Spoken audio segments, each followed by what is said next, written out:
थोड़ा सा टाइम रह गया पाकिस्तान को ख़त्म होने में, जो इनके हालात है ना।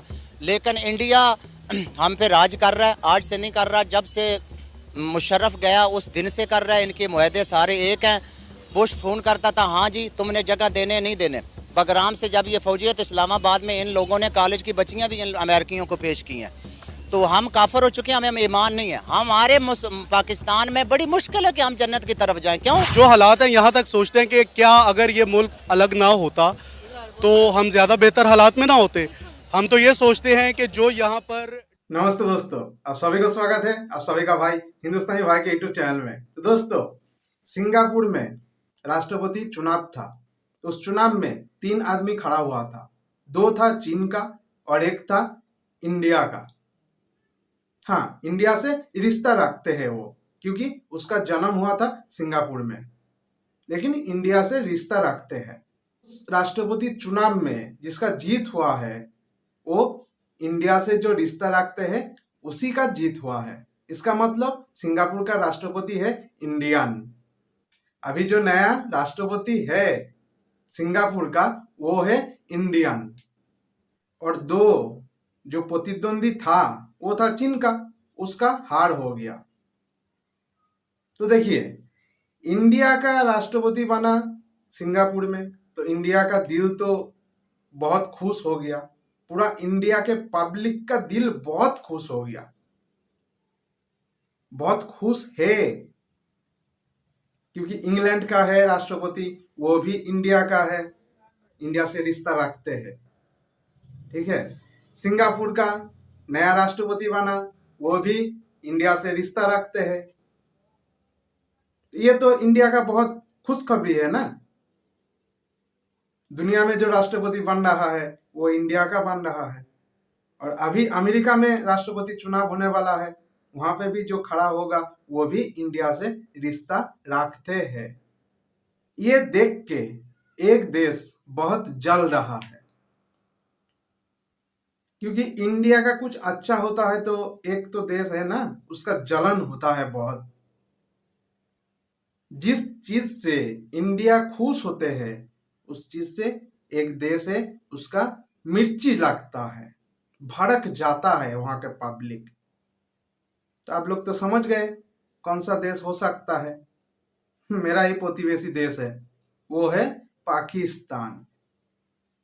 सिंगापुर के राष्ट्रपति इंडियन शख्स बना, इंडियन आदमी बना राष्ट्रपति सिंगापुर का। तो पाकिस्तान के पब्लिक भड़क गया, इंडिया को गाली देने लगा। हाँ दोस्तों, क्योंकि उसका सोच अलग है ना, बहुत दूर का सोच है उसका। वही वीडियो आज आप लोगों के लिए लेके आया हूं कि पाकिस्तान के पब्लिक कितना भड़क गया है सिंगापुर के राष्ट्रपति को देख के। वही आप लोगों को दिखाऊंगा आज। और एक बात, आप लोगों को अच्छा लगे तो सब्सक्राइब कर दीजिएगा। जो मेरा नया दोस्त है उन लोगों को बोल रहा हूं, और जो मेरा पुराना दोस्त है उन लोगों के चरण में शतों कोटि प्रणाम है। आप लोग मेरा वीडियो देखते हैं इसलिए। अच्छा लगे तो शेयर कर दीजिएगा, एक तो कमेंट और लाइक भी कर दीजिएगा। जो मेरा पुराना दोस्त है, अच्छा लगे तो, और ना लगे तो क्या बोलूं। तो चलिए देखते हैं पाकिस्तान के पब्लिक कितना भड़क गया है इंडिया के ऊपर। चलिए। अस्सलाम वालेकुम। वालेकुम सलाम। सर क्या नाम है आपका? मेरा नाम गुल रहमान। काम शाम कैसा जा रहा है? बस शुक्र अल्हम्दुलिल्लाह, बस गुजारा ही है। जो हालात हैं मुल्क के, इसमें तकरीबन रोज़ाना हम अगर 1500 दिहाड़ी कमाते हैं या 1000 रुपये कमाते हैं तो उसमें हमारा घर का ख़र्चा नहीं निकलता, क्योंकि 200 आटा है। घी देख लो, उसके बाद दूसरी चीज़ें देख लो। बस पाकिस्तान में सिर्फ माफिया ही पैसा कमा रहा है। गरीब बंदा तो बस अभी खुदकुशी करने का टाइम आ गया है। ये हालात हैं बस। आपको पता है सिंगापुर को एक बार फिर जो प्रेसिडेंट मिला है वो इंडियन ओरिजिन से ताल्लुक़ रखते हैं। पहले हमने देखा कि यूके के प्रेसिडेंट भी इंडियन ओरिजिन हैं, यहाँ तक कि यूएस के जो प्रेसिडेंट हैं उनके इलेक्शन के लिए भी एक इंडियन ओरिजिन खड़े हुए हैं। क्या कहेंगे, इंडिया जो है वो मुख्तलिफ ममालिक के ऊपर राज कर रहा है, और हम जब बात करते हैं तो यहाँ पे तालीम की कमी है, शाऊर की कमी है। हम बात करते हैं गजवा हिंद की, हम बात करते हैं दुश्मनी की। इंडिया इस पूरी दुनिया पर राज कर रहा है। राज करेगा इंडिया। बाजी बात ये ना, हम ये जो कहते हैं ना कि पाकिस्तान का मतलब क्या, हम बोलते हैं ला इलाहा इल्लल्लाह मोहम्मद रसूलुल्लाह, नाउज़ुबिल्लाह, इन लोगों को ये बात कहनी नहीं चाहिए। क्यों कि पाकिस्तान का मतलब क्या है, ला इलाहा मोहम्मद रसूलुल्लाह। हमें कलमे की ताकत हमें नहीं है अब, क्योंकि हमारे जो बच्चे हैं वो इस माशरे में चले गए हैं कि गंदगी की वजह से चले गए हैं, तालीम नहीं है, शऊर नहीं है। पीछे जब अमेरिका ने वर्ल्ड ट्रेड सेंटर पे हमला किया था ना, तो मेरे पास एक रेडियो होता था। मैंने ना जब वो बात सुनी ना, उन्होंने वो अपने मुल्क में कुर्बानी दी, वाइट हाउस पे हमला करा के उसके बाद वो अफ़गानिस्तान में शिफ्ट हो गए। और बलोच जो हैं और पठान जो हैं, ये तकरीबन अमेरिका और इंडिया के साथ चलते हैं। तकरीबन कल परसों भी हमारे मुल्क में 50-60 हज़ार फौजी शहीद हो गया। हमको आज तक ये नहीं पता लगा कि ये दहशतगर्द किधर से आते हैं। ये सिर्फ राज एजेंसी करवाती है और अमेरिका करवाती है। और अनकरीब जैसे ये तालिबान आ गया, ये वर्ल्ड ट्रेड सेंटर सारा अमेरिका का एक ड्रामा था, आज तक उन्होंने रचाया हुआ है। इधर से फिर अमेरिका इस्लामाबाद से गए हैं, ये जो बगराम इन्होंने छोड़ा है। तो बात ये है कि अनकरीब मैं कसम खा के कहता हूँ कि हमारा मुल्क बिक गया है, हर सूरत बिक गया है। हमारे जो है ये जरदारी है, पहले जेलों में रहा है, अभी इमरान खान भी जेल में रहा है, तो कोई मुश्किल बात नहीं है, क्योंकि हमारा कोई भी ला इलाहा मोहम्मद रसूलुल्लाह कलमे की सादत वाला कोई भी बादशाह नहीं है। जो हरामी होता है ना, वो अल्लाह का सिपहसालार नहीं बन सकता। जो हक का लाल माँ का होता है वो इस्लाम का सिपहसालार होगा। ये तो मेरे को तो लगते ही नहीं है कि ये हलाली हैं। तो इंडिया अनकरीब हमारे सिर कलम कराने में तकरीबन 5 साल या 10 साल के बाद जब हमारे फौजी 10-12 रोज़ाना शहीद हो जाते हैं, तो हमारे भी सर कलम शुरू हो जाएंगे। आप ऐसी सोच क्यों रखते हैं? इंडिया ऐसा क्यों करेगा? इंडिया को क्या मिलेगा हमारे सर कलम करके? इंडिया इतनी मुनाफिकत सोचता है ना पाकिस्तान के बारे में। मोदी ने 50 बंदे कत्ल करवाए थे फौज के, अपनी दहशतगर्दी करवा के। मोदी ने इलेक्शन जीता था। जो बंदा पाकिस्तान के खिलाफ बात करता है वो इधर का बादशाह है। इतनी मुनाफिकत वो सोचते हैं हमारे बारे में। हम तो मुसलमान हैं, हमें तो सोचना चाहिए, लेकिन ये लोग बिक गए बोस। दुनिया तो मुसलमानों से खौफ खाती है और आप इंडिया पे बात कर रहे हैं कि हमारे मुल्क में जो करवाता है वो इंडिया करवाता है। इंडिया ने क्या, हमारे पास वक्त नहीं है कि हम पाकिस्तान के बारे में सोचें। हमारे पास करने के लिए और बहुत सारे काम है। जी मैं ये बात बोलता हूँ, अगले दिन चांद पे उनकी ना वो गए ऊपर जो चंद्रयान 3, हाँ, उस दिन हमारे 6 फौजी शहीद हुए हैं, उसके बाद फिर 9 हुए हैं, उसके बाद एक कर्नल हुआ है। सोचना ये है कि हमारे मुल्क में ये दहशतगर्दी क्यों हो रही है। मुशर्रफ 2001 से हो रही है, आज दिन तक हो रही है। तो बस हमारे तो बच्चे, हमने तो बच्चों के बारे में सोचा ही कभी नहीं है, अपनी ज़ात के बारे में कभी नहीं सोचा। क्यों कि हम बिक गए। जो बंदा बिक जाता है वो इंडिया से डॉलर आते हैं। अगर इंडिया 9 अरब डॉलर अपने वो ऊपर जाने पे खर्चा करता है, तो 9 अरब डॉलर हमारे पे भी खर्चा कर सकता है। क्योंकि बलोच हमारे फौजी मार रहे हैं। इधर यूनिवर्सिटी में बलोच लड़के होते हैं, एक दफ़ा ना उन्होंने कौमी तराने की बात हुई तो वो बोल रहे थे हम काफिर हो जाएंगे अगर कौमी तराना हमने पढ़ा तो। इसलिए पैसा है, डॉलर है, डॉलर किधर तक पहुँच गया जरदारी से पूछो। क्यों 5-5 हज़ार 5-5 लाख वो एयरपोर्ट से लेके चले जाते हैं। तो इस मुल्क की तबाही जा रही है, बड़ी 100% जा रही है। हमारा तो कुरान पाक में लिखा था जिस तरह की अवाम होगी इस तरह का बादशाह होगा। हमारा तो बादशाह ही नहीं, हम तो इतने मायूस हो गए। तो बस अल्लाह आगे दुआ करते हैं, कोई फ़कीर नेक फ़कीर लोग जो हैं उनकी सादत से ये चल रहा है। लेकिन आज मैं एक बात बता दूँ, ये पाकिस्तान इस्लाम का किला है। ये भूल जाओ कि पाकिस्तान ख़त्म होगा, क्योंकि अल्लाह पाक ने हमें एटम ताकत दी है। ये भी अंग्रेज़ ने 100 साल पहले बाड़ा में एक अंग्रेज़ छोड़ा था, जो बाड़ा चल रहा है ना, अंग्रेज छोड़ा था 100 साल पहले, वो ही बाड़ा आज चल रहा है। सिद्धू मूसेवाला मरा है, जो भी मरे हमारे पे इल्ज़ाम लगा देते हैं। ये हमारी फ़ौज या कोई भी हो, हमने तो अल्लाह को जान देनी है, मैंने तो इन लोगों को जान नहीं देनी। लेकिन बड़े अफसोस वाली बात है कि हमारे बच्चों का सर कलम होने में तकरीबन 10-5 साल रह गए, इससे आगे नहीं है। आप ऐसा क्यों सोच रहे हैं? आप ऐसी सोच क्यों रख रहे हैं?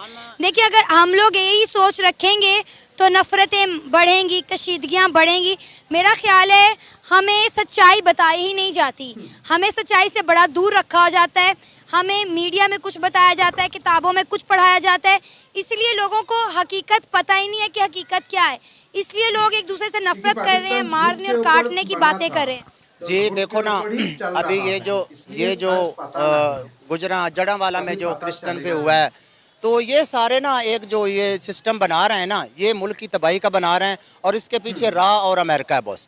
और ख़ास करके हमारी माशाल्लाह, मैं गरीब आदमी हूँ, क्योंकि जब हमारे फौजी कत्ल हो जाते हैं, क्यों हो जाते हैं?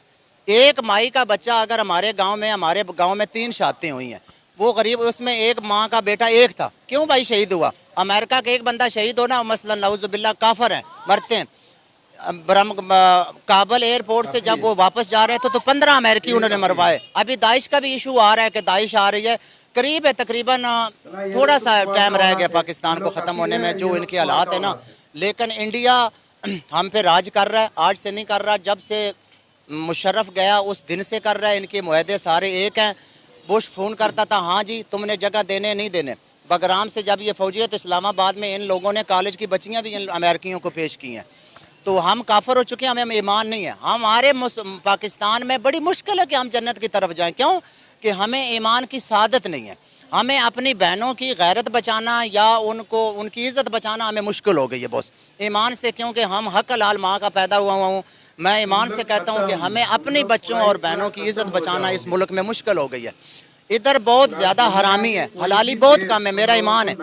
एक गांव में एक लंबरदार अगर हरामी है तो फिर दूसरा गांव क्या कर सकता है बॉस। तो बस अल्लाह पाक माफ़ करे। मेरी आप बहन है, जना फना है, जितने तक ये चीज़ ख़त्म नहीं होगी हम सब ख़त्म होने के करीब है बॉस। क्या कहेंगे इस वक्त मुल्क के जो हालात हैं, आपको लगता है हमारे पास कोई ऐसा लीडर है जो पाकिस्तान को अच्छे तरीके से चला सके? इस वक्त जो हालात हैं काफ़ी मायूसी वाले हालात हैं, और हमें इमरान खान की सूरत में एक उम्मीद नज़र आई थी। लेकिन हमें विद टाइम ये एक चीज़ समझ में आ गई है कि यहाँ पर जो गुमशुदा हाथ हैं जो कि इन सियासतदानों को और इन अदारों को पपिट्स की तरह चलाते हैं, तो वो इनको कभी सियासी निज़ाम को कभी इस्टेब्लिश होने नहीं देंगे। और हमें ये समझ में आ गई कि जो हमारे हालात की असल वजह क्या है। हमें ये समझ आ गई कि हमें मिली नगमों के पीछे लगा के रखा गया, और हमें यह समझ आ गई कि बांग्लादेश अलग क्यों हुआ। हमें यह समझ आ गई कि गद्दार असल में था कौन और किसको ओवर द टाइम गद्दार पोर्ट्रेट किया गया। हमें यह समझ में आ गई कि जो हमें कहानियाँ बचपन में पढ़ाई गई थी वो सारी झूठ पर मबनी थी। और अगर टू बी ऑनेस्ट देखा जाए तो हमें उम्मीद नज़र नहीं आती सवाए इसके कि अल्लाह है, और फ़िलहाल कोई उम्मीद नज़र नहीं आती अनलेस कि अल्लाह इनमें से जो खुफिया हाथ हैं किसी को हदायत दे दे और कोई हकीकी मानों में हमारे सियासी निज़ाम को चलने दे। क्योंकि हमने ये देखा है कि ये सियासी निज़ाम पर उन्हीं लोगों को लेकर आ रहे हैं, इदारों में उन्हीं लोगों को लेकर आते हैं जो इनका इंटरेस्ट चलने दे। और ज़ाहिरी बात है वो भी करप्ट लोग हैं। अगर वो कहते हैं कि हम इनका इंटरेस्ट अगर मतलब टेक केयर कर रहे हैं तो हम अपना इंटरेस्ट भी फॉलो करेंगे। और फिर सबसे बड़ी वजह इनकी ये भी देखें कि ये सब लोग अपने बच्चों के लिए अपना फ्यूचर देख रहे हैं। और कौन है जो यहाँ से रिटायर होने के बाद पाकिस्तान में रुका हो? आप पास्ट ईयर्स में किसी भी अदलिया में देख लें, फ़ौज में देख लें, सारे बाहर चले जाते हैं अपने बच्चों के साथ। मतलब उनका पाकिस्तान में इंटरेस्ट है नहीं। तो हम लोग हैं जिन्होंने पाकिस्तान में रहना है, हमारा इंटरेस्ट है, वो पाकिस्तान में आते हैं हुकूमत करने। सियासतदान भी ऐसे हैं, अदलिया भी ऐसी है, और जो गुमशुदा हाथ हैं वो भी ऐसे हैं। अगर ये लोग सिर्फ पाकिस्तान में आते हैं, हुकूमत करते हैं और चले जाते हैं, तो आपको नहीं लगता फिर हमें एक बहुत अच्छा कोई लीडर किसी दाएं बाएं मुल्क से इंपोर्ट कर लेना चाहिए ताकि हमारा मुल्क भी तरक्की याफ्ता ममालिक की लिस्ट में आ सके? मैं एक छोटी सी बात आपको बताऊंगी। सिंगापुर के जो भी प्रेसिडेंट मुंतखब हुए हैं उनका ताल्लुक इंडियन ओरिजिन से है। यूके के जो प्रेसिडेंट है ऋषि सनक वो भी इंडियन ओरिजिन से है। अमेरिका के जो इलेक्शन में खड़े हुए हैं वो भी इंडियन ओरिजिन से हैं। क्या कहेंगे ऑल ओवर द वर्ल्ड बहुत सारी ऐसी कंट्रीज हैं, बहुत ऐसी बड़ी बड़ी नशिस्तें हैं जहां पर इंडियन ओरिजिन बैठे हुए हैं। मतलब दूसरी कंट्रीज जो हैं वो इंडिया के खून के ऊपर यानी इंडिया के आप कह लें कि काबिलियत पर इतना यकीन करती हैं कि वो उन्हें अपने लीडर्स बना रहे हैं। देखिए ठीक है, ये पॉइंट एक तरफ वैलिड है, लेकिन असल वजह यह है कि हमारे हाँ आवे का आवा बिगड़ा हुआ है। हम एज ए सोसाइटी इतनी पोलराइज्ड हैं, हम इतने बिखरे हुए हैं, हम अपने दीन पर बिखरे हुए हैं, हम अपने मज़हब पे बिखरे हुए हैं, हम सियासत पर, इलाकों पर, हम हर लिहाज से बिखरे हुए हैं। हम एक इकट्ठे, हमारा असल मसला ये है कि हम किसी पॉइंट पर इकट्ठे नहीं होते। हमारे यहाँ पर आप एक बड़ा छोटा सा पॉइंट देख लें कि कोई नया इंसान, कोई नया शख्स अगर सियासत में आना चाहे, बिलफर्ज ये या मैं सियासत में आना चाहूँ, तो क्या मैं इस पोजीशन पर आ सकता हूँ? क्या ये मैं इमेजिन कर सकता हूँ कि after 20 years I can be prime minister और प्रेसिडेंट ऑफ पाकिस्तान? नहीं। क्यों नहीं? क्योंकि यहाँ पर सबसे बड़ा अलमिया है कि हमें वोट कौन देगा। दूसरा बड़ा अलमिया है कि हमारा सियासी निज़ाम इतना गंदा, इतना पचीदा है। हमें अब जो भी अभी भी सियासत में है वो मतलब नून लीग को ले लें, पीपल्स पार्टी को ले लें या इवन PTI को ले लें, वो लीडरशिप के साथ इस तरह से वफादारी करते हैं, उनके गलत को गलत भी नहीं कहते, उनके मतलब उनको हर लिहाज से कहते हैं कि यू आर राइट, और इस उम्मीद के साथ कि ये हमारा फ्यूचर आगे लेकर चलेंगे, और इसी उम्मीद में वो अपना फ्यूचर और पॉलिटिकल कैरियर देखते हैं। तो बेसिकली हमारे यहाँ पर इतना पोलराइज्ड और इतना मसला है कि हम मिडिल क्लास लोग आगे मतलब हम किसी को कबूल नहीं कर सकते बाहर से। मतलब मैं आपको बता दूं कि अगर कोई इंडियन ओरिजिन से आता है तो यहाँ पर स्पेशली अगर हम पश्तून को देख लें, हम यहाँ पर एक अजीब माहौल बन गया है कि हम पश्तून या उन लोगों को उस तरह से एक्सेप्ट नहीं कर पा रहे, हालांकि वो हमारे भाई हैं और हम एक नेशन है। हमें पश्तून, सिंधी, पठान, पंजाबी, हमें किसी में कोई फ़र्क नहीं करना चाहिए, और ऑल शुड बी वेलकम। और अगर कोई, बल्कि हम तो अब जो हालात हैं यहाँ तक सोचते हैं कि क्या अगर ये मुल्क अलग ना होता तो हम ज़्यादा बेहतर हालात में ना होते। हम तो ये सोचते हैं कि जो यहाँ पर डेवलपमेंट हुई है वो अंग्रेज़ दौर में हुई है। अगर अंग्रेज़ राज रहता तो ठीक है, मतलब उस दौर की एक अपनी मसाइल थे, लेकिन डेवलपमेंट और एक जो आज अंग्रेज़ ने अपने दौर में अपने मुल्कों में कर ली है, तो हम सोचते हैं कि शायद वो हमारे मुल्क में भी होती अगर वहाँ पे यहाँ पर यार अभी भी हमने तो अंग्रेज़ों से निजात हासिल की ना, आज़ादी ली, और आज हमारी आवाम 70-70 लाख रुपया देकर दोबारा अंग्रेज़ों के पास जा रही है रहने के लिए। आप ये देखिए, असल में वजह यह है कि जो लोग जा रहे हैं उनको क्रिटिसाइज़ नहीं करना चाहिए, बिकॉज यहाँ पर वो अपॉर्चुनिटीज़ दी ही नहीं गई। मैं क्रिटिसाइज नहीं कर रही, मैं ये बात कर रही हूँ कि हमने आज़ादी नहीं लेनी थी ना। फिर देखिए उस टाइम पर जो था वो बिल्कुल ठीक किया गया, लेकिन ये सोच में, ये अल्फाज में इसलिए आता है कि उसके आफ्टर इफ़ेक्ट्स मतलब उस तरह से पाकिस्तान को लेकर चला ही नहीं गया। पाकिस्तान के साथ वो किया गया जो कि नहीं होना चाहिए था। आपके पास इतनी मिसालें हैं कि आपके पास चाइना की मिसाल है, आपके पास इंडिया की मिसाल है, उसके बाद बहुत सारे मुल्क आज़ाद हुए, उनकी तरक्की के मिसालें हैं आपके पास। तो आप हिस्ट्री से लेसन लर्न कर सकते हैं, लेकिन टू बी ऑनेस्ट ये है कि नियर फ्यूचर में आपको पाकिस्तान का कोई फ्यूचर नज़र नहीं आता। क्या कहेंगे सर आप इस सारे मामले पर? बहुत सारी कंट्रीज़ हैं जहाँ पे इंडियन ओरिजिन बैठे हुए हैं as a president, as a prime minister, और हमारे मुल्क के आप हालात देखें कि हमारे पास एक अच्छा प्रेसिडेंट नहीं है। मौजूदा सूरत हाल में सारी निगरान हुकूमत आई हुई है, हमारे मुल्क को चला रही है। क्या आपको लगता है कि हमें भी एक इंडियन ओरिजिन प्रेसिडेंट इंपोर्ट कर लेना चाहिए? असल में हमें वैसे कुछ ना कुछ इंपोर्ट करना चाहिए, लेकिन मेरे ख्याल से कोई ऐसी चीज़ जो पाकिस्तान के लिए फ़ायदेमंद हो। प्रेसिडेंट से अच्छी चीज़ तो कोई हो ही नहीं सकती, क्योंकि हमारे पास प्रेसिडेंट ही नहीं है। पाकिस्तान ऐसा मुल्क है जो बगैर किसी के प्रेसिडेंट के चल रहा है, हमारे ऊपर कोई भी नहीं बैठा, अवाम अल्लाह तवक्कल चली जा रही है। देखें, इससे बड़ी और क्या बात होगी कि बगैर प्रेसिडेंट के भी पाकिस्तान चल सकता है, और अल्हम्दुलिल्लाह अब मायूस नहीं होना चाहिए। लेकिन मैं एक बात कहना चाहूँगा कि हमारे यहाँ पे ना सिर्फ जितने भी इदारे हैं, जितने भी जवाबदेही का निज़ाम नहीं है। आपने मेरे सवाल का जवाब नहीं दिया। मेरा सवाल कुछ और था आपसे। देखें, इस मामले तो मैं कुछ नहीं कह सकता, क्योंकि ये तो बड़ी हाई लेवल की जो बात है। मेरे ख्याल में इसका कोई फ़ायदा नहीं, बिकॉज यहाँ पर आज तक जितने प्राइम मिनिस्टर, प्रेसिडेंट्स आए हैं, I think so they were all puppets, और अब नहीं है तो अब भी मुल्क वैसे ही चल रहा है जैसे। यही तो बात मैं कह रही हूँ कि इंपोर्ट कर लेना, इंपोर्ट कर देंगे। देखिए वो नहीं आने देंगे, वो नहीं आने देंगे। खुफिया हाथ अपना इंटरेस्ट पहले रखते हैं और वो ऑब्वियसली नहीं आने देंगे। कैसे आने देंगे आप खुद सोच लें। उनका इंटरेस्ट जब तक है तब तक उनके मुताबिक कोई चल सकता है। ये चीनी थोड़ी है कि वो इंपोर्ट कर लेंगे, या कोई गंदम थोड़ी है। तो पता है पाकिस्तान में कई लोग ऐसे हैं, मैं डेली हज़ारों लोगों से बात करती हूँ जो कहते हैं कि हमें इंडिया के प्राइम मिनिस्टर नरेंद्र मोदी जैसे एक लीडर की ज़रूरत है जो हमारे मुल्क के टेढ़ों को सीधा कर सके, हमारे मुल्क के हर सिस्टम को बेहतर कर सके और हमारी आवाम को राय रास्त पर ला सके। आप यकीन करें आवाम इस हद तक सोचने पर मजबूर हो गई है। हो सकता है कुछ बातों से हम लोग इत्तेफाक भी करें उनकी, लेकिन इस पे मैं कहूँगा कि असल में हमें बीइंग अ नेशन जो है ना, कुछ चीज़ें होती हैं जो हमें एक्सेप्ट करनी चाहिए। मसलन अगर जब अभी इलेक्शंस होने हैं, जब भी होते हैं, लगता तो नहीं, पता नहीं कब होंगे, उस वक्त जो है ना वो बहुत बड़ी बड़ी सेल लगती है। जिस तरह से आप मॉल्स में जाते हैं 70% ऑफ, तो इसी तरह जब वो भी लोग आते हैं बहुत सारी सेल्स चलती हैं। लेकिन जब वो उस शॉप के अंदर बैठते हैं ना तो वो कहते हैं नहीं नहीं यार ये तो बहुत ही मुश्किल है, इन्होंने पता नहीं कैसे सेल दे दी थी, हम तो आपको जो प्राइस है उससे भी दुगनी पे बेचेंगे तो हम लोग जो है ना वो सर्वाइव करेंगे। तो बेसिकली यही चीज़ है। प्रैक्टिकली अगर आपसे कोई गलतियाँ होती हैं, कुछ मामलात हैं, आप आएँ, उनको माने आप कि हमसे गलतियाँ हुई हैं, इंशाल्लाह हम लोग उसको बेहतर करेंगे।